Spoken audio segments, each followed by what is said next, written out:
World, what does the world do? It just gives us information to our senses. Now what the mind interprets from this information, what it manufactures out of this, now this is entirely our own doing. So why is it that one person experiencing one situation, he may become disturbed, another person experiencing one situation, maybe compassion arises, another person experiencing the same situation, maybe he will remain totally indifferent, another person, anger arises. Why is this? The programming is different. The conditionings are different.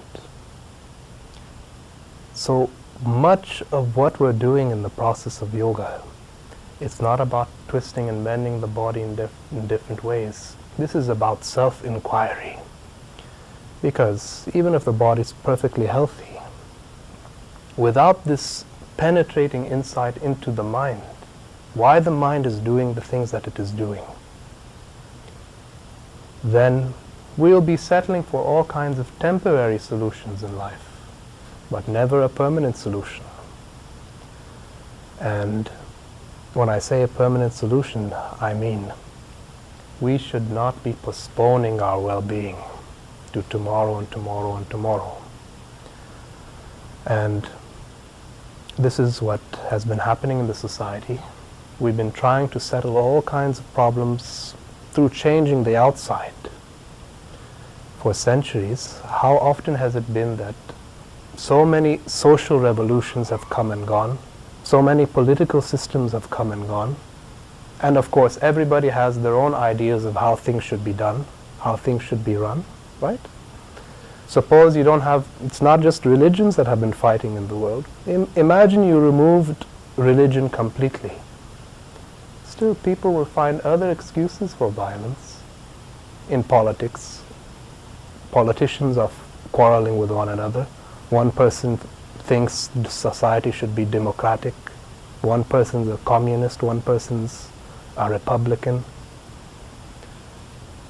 And we've been investing, if you look at the history of humanity, we've been investing so much time, effort, and energy into trying to control the outside. Nothing has been done to transform the mind which has created the society.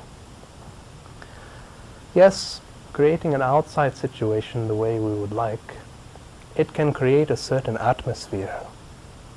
But essentially, most of our human problems, they have roots at the level of the human mind. And unless we address the root causes of why the mind is not, we're not seeing things out of total clarity, why is it that we're creating so much unnecessary suffering? Naturally, if you're creating suffering within yourself, aren't you bound to spread it around?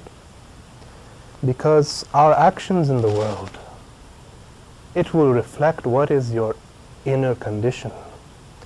To me, no action by itself is right or wrong, good or bad, sin or virtue. Because suppose I'm sitting here totally silent, the body is totally still. I can sit here, close my eyes, but at the level of the mind there's heaps of chaos and noise. Is that silence? Or I can sit here and bow down, but is there any humbleness in the act of bowing down? No, it's the inner environment, the inner atmosphere, the inner awareness, which determines the qualities of our action. So if we act out of clarity, no matter what we do, our actions will carry the same flavor. And if we act out of unawareness, in exactly the same way, no matter what we do, no matter where we go, whether we're in the midst of in the marketplace, whether we're in the temple, whether we're in the Himalayas, it doesn't matter. We'll be carrying our unawareness as if it's a shadow following us.